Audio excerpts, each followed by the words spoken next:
He's guilty! He's guilty! He's guilty! Guilty!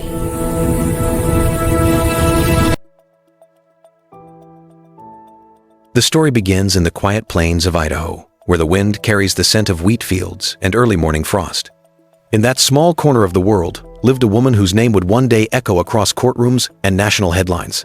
Tammy Daybell, a mother, a librarian, a wife, and eventually, a symbol of truth that refused to stay buried. She was 49, a woman who had lived her life believing in family, marriage, and quiet dignity.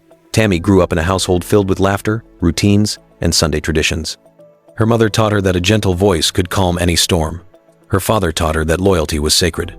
Tammy kept both lessons close, even when life began to test her in ways she could have never imagined. As a young woman, she met Chad Daybell, a man who seemed devoted, spiritual, and disciplined.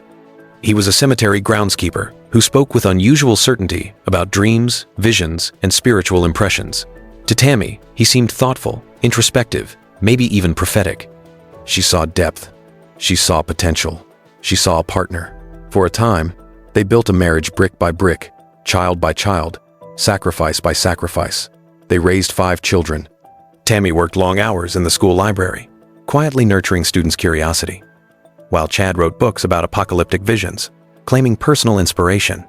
Most couples grow together, some grow apart, but Tammy's story was far more tragic. The early cracks in the marriage were almost invisible, like hairline fractures no one notices until the house begins to shift. Chad began speaking with an unsettling authority about angels visiting him. He claimed Tammy wasn't spiritually aligned, that she couldn't understand his visions. He traveled more for conferences and podcasts, spent long hours alone, and slowly, the man she loved became a stranger. Tammy noticed the distance, but she didn't complain. She prayed, she waited. She tried to hold the family together. Nights were hardest. She cried into her pillow, wondering what had changed, what had gone wrong, why the man who once held her hand now avoided her eyes. She clung to memories. Their wedding, his smile as he held a newborn, their vows. But lifelines can fray. Then Lori Vallow appeared in Chad's life, a woman who spoke his language of visions, prophecies, and spiritual destiny. She validated his ego, whispered that he was chosen, and reinforced delusions that were already growing. Tammy saw it, but underestimated the danger.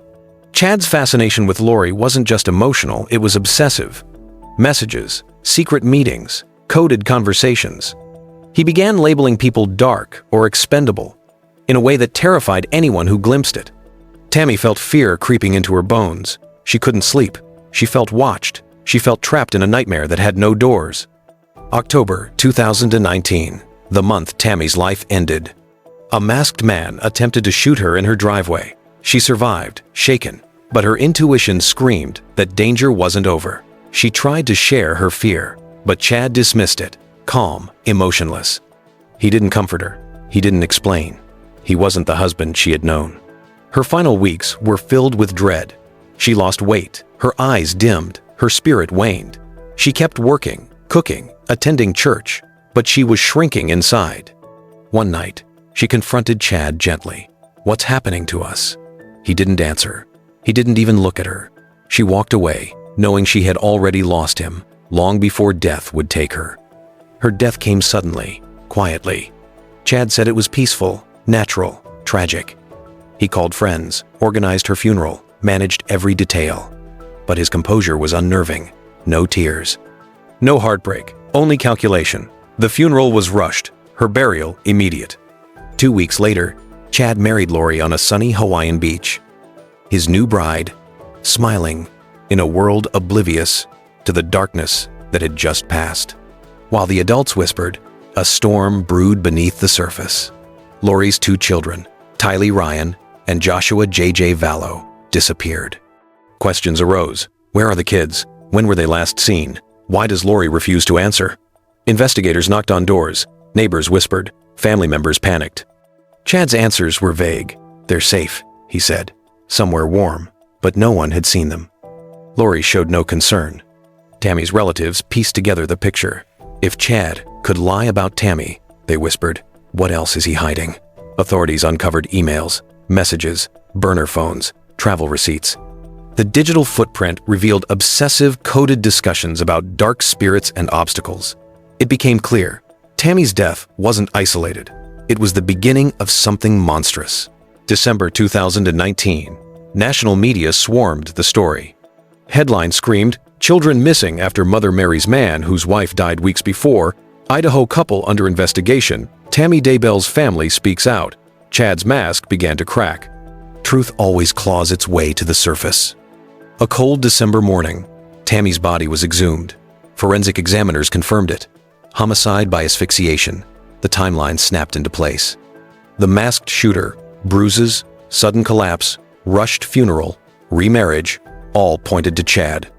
Lori's behavior grew increasingly bizarre, dancing on Hawaiian beaches, smiling for photos, while authorities demanded answers about her children. Investigators demanded to see JJ and Tylee. Lori remained silent. Chad lied. The walls closed in. Early 2020, police searched Chad's Idaho property. Cadaver dogs, shovels, and the earth yielded its horrifying secret. 2 shallow graves, one containing 7-year-old JJ, the other one, 6-year-old Tylee. Investigators wept. The scene stunned even seasoned officers. Nationwide, Tammy's family was shocked. Chad had murdered her, and he wasn't alone in his crimes. Chad was arrested, hands shaking, face pale, eyes darting like a cornered animal. Lori was arrested days later, still smiling, still defiant. The courtroom became the battleground where Tammy's stolen life would finally speak through evidence, testimony, and hard truth. The trial became one of the most watched in American history. People wanted answers, demanded justice. Chad sat hollow, a man consumed by his own delusions.